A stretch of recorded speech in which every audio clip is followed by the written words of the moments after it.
Hey there, GenXers. Matt Marshall here, checking in again. It's been a while, and I'm returning from a long hiatus this summer with a fresh approach to prepping. I've traveled seemingly non-stop since May, and I've collected new ideas from the world of hiking and travel and overall preparedness. GenXTalkin on being prepared was built with the plan in mind to help those unfamiliar with prepping become more aware of things that can cause concern, frustration, or even fear. Whether those things be simply running out of gas, changing a tire, a child tripping over a crack in the sidewalk, or something more life-changing. We'd really like this channel to be more of a resource anyone can use to enter into the world of preparedness. Maybe even those who've been prepping for a while can learn something important along the way. But it should always be considered multi-directional, meaning we don't know everything, and we'd love to hear others' thoughts and ideas on best ways to prepare and build a community of like-minded folks. But let's go back to basics for a moment. Why prepare anyway? For me, the need to prepare primarily comes from a lifetime of dealing with difficult situations and having to think and act my way through them or help others with the least amount of negative effects, whether they be physical, emotional, spiritual, or even mental. I'd like to share a few stories from my life when preparedness, or lack thereof, was important in one form or another. My life started in Southern California, sunny Santa Ana, Acapulco Street. I remember growing up comfortable for the most part, but what happened to so many other families also happened to us. Recession in the 70s. We ended up quite poor, but generally with an intact family. I've got two brothers, one sister. I'm the baby. My mom stayed home. My dad, after being laid off from an aerospace engineering job, he took on a few different roles. One strange one in particular, he became Magic Mike, a surprisingly popular magician, and we regularly attended his shows at Shakey's Pizza Joint, which probably explains my little addiction to that mildly Italian cuisine. Well, one day in the late 70s, I was around 8 years old at the time, and our parents sat us down and they said, "Pack your bags, kids. We are moving to New Mexico, Aztec, New Mexico." And at the time, we, like so many others in Southern Cali, we thought, well, how long would it take to get our passports? Well, eventually we realized it was just a little town in the four corners of, yes, the United States. No passwords required. Aztec's claim to fame was, and still is, UFOs, just not as popular as Roswell's Area 51. And a population of 6,000 with 6 old soreheads. Yep, there's a sign out front as you enter town in yearly elections for those 6 old soreheads. To move us from California to New Mexico, my dad bought a very old and very pink converted school bus. 17 trips back and forth. For those of you familiar with the Southwest, and to be more specific, the Southwest in the 70s, there were very few places to stop on this 800-mile each-way journey. There was usually one thing you can count on, and that's that the Mojave Desert would be very, very hot, especially in the summer when we were making most of these trips. Many a time did that old bus overheat on the side of the road. So we learned quickly to travel at night. Some of you preppers out there may have heard sometime in your past that one can pee into the radiator to get the car back on the road.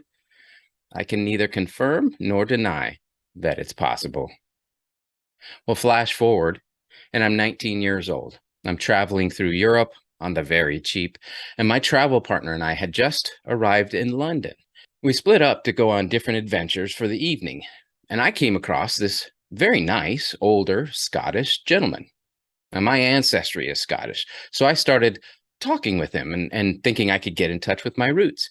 We had a beer together. We shared stories about our past. He drove lorries, big trucks, from Southern Europe all the way up to the North Orkney Islands. He even said I could ride up with him into Scotland, meet his family. We spent hours together. We started talking about Phantom of the Opera, a musical you're probably familiar with, and the fact that his company had box seat tickets to the show the very next day. Said the tickets were super cheap, like 11 pounds a piece. Do you want them? Well, yes, of course. By this time, in my European travels, I had already been robbed multiple times.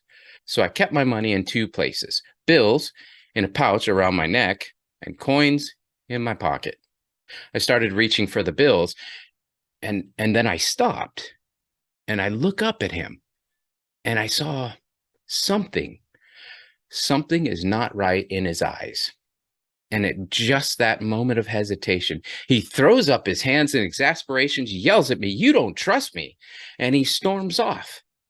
Being prepared ahead with money in different locations allowed for me, even in a situation that could have been so much worse, to respond well and protect myself. Well, finally, I wanted to share a story a little more recent of someone else that had some problems, and I was lucky enough to assist. My wife and I were out for a day of errands, and we pulled into a local department store parking lot. And as we were walking up to the store, we began to pass a couple of ladies, one of them being a midshipman at the U.S. Naval Academy. They were experiencing some issues replacing a flat tire. It looked like they had some help with an older gent, so typically I would just walk on by. But my wife insisted I try to help. And at this point, they were just trying to get the tire off. The lug nuts were very tight. The main gal who was trying to work on the tire, as well as the guy trying to assist, couldn't get enough leverage to break the lug nut. So I offered to jump in and help. The other guy took off quickly, which was weird, but I showed the gal one key piece of information, and that sometimes you have to kick or jump on it in order to break it. And the lug nut did indeed come off eventually, and she thanked me and said, "Okay, great, I think we're good now." So my wife and I, we continue into the store. We did our shopping. And as you might not expect, these gals were still there. They couldn't get the tire off the hub this time. They would just sit there pulling, and it wouldn't budge.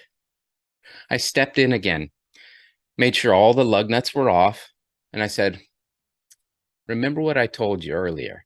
Sometimes you have to kick or jump as needed.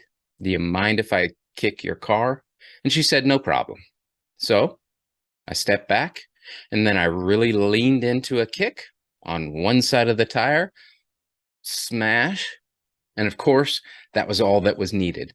It was enough to pop it off the hub, and we were in business. This time, my wife and I stayed until the replacement donut tire was completely on the vehicle and they were all set to go. Felt good being able to help them, but it struck me. Here are a couple of young ladies, one of whom would potentially be a leader in our very own U.S. Navy, and they had no idea how to change a tire. I know. Why would we in the age of computers and Kardashians need to learn how to change a tire? Well, here you go. It's a perfect example of two everyday people just trying to do a little holiday shopping, and their entire day was wrecked because this relatively minor problem they didn't even know how to resolve. So they were unable to recover quickly. These days, prepping for us is a mix of maintaining food and water and bug out bags for the more likely emergency events, storms or vehicle breakdowns. Additionally, I'm learning each month about financial preparedness.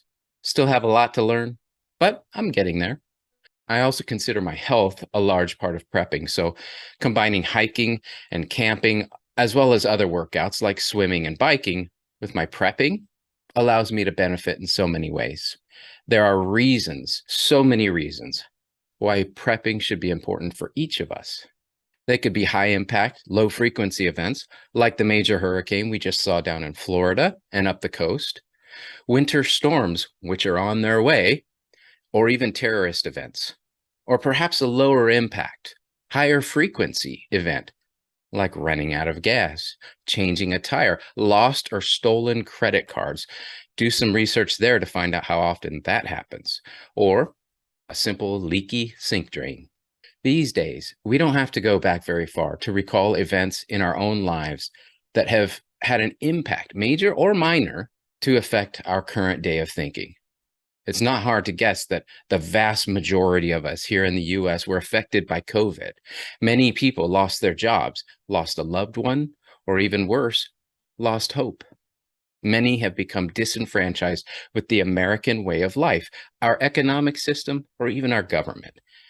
Many experts today have suggested a deeper recession is going to take place over the next couple of years, so we have the possibility of further hard times ahead. Would you be prepared?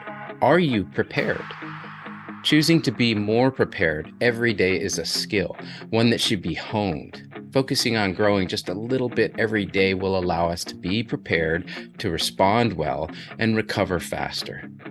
I'd love to hear your thoughts and comments about prepping, so please reach out and share as you can. Until next time, this is Monk signing off. Better be prepared.